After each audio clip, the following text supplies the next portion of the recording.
నేను చేసిన పప్పుచారు చూడండి ఫ్రెండ్స్, కమ్మగా కడుపు నిండా భోంచేయాలి అనిపిస్తే ఈ మునక్కాయ పప్పుచారు రసం చేసుకోండి.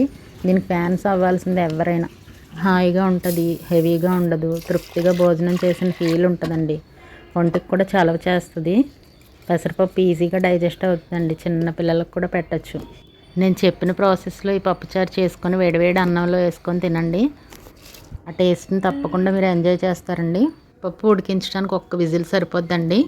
పెసరపప్పు త్వరగా ఉడికిపోద్ది కనుక పప్పుచారు చేసుకోవడానికి ఎక్కువ టైం పట్టదండి, చాలా ఈజీగా అయిపోద్ది. చింతపండు కూడా వేయాల్సిన పని లేదు, కొద్దిగా నిమ్మరసం పిండుకుంటే సరిపోద్ది. అది కూడా ఎక్కువ ఉంటే బాగోదండి. పప్పుచారు కోసం ఏంటి ఇంత ఇలా చెప్తుంది అనుకోకండి, దాని టేస్ట్ అలా ఉంటుంది. మరి పప్పుచారు అంటేనే ఫేమస్ రెసిపీ అండి, అందులో ములక్కాయ పప్పుచారు ఇంకా ఫేమస్. దాన్ని ఇప్పుడు మనం పెసరపప్పుతో చేసాం.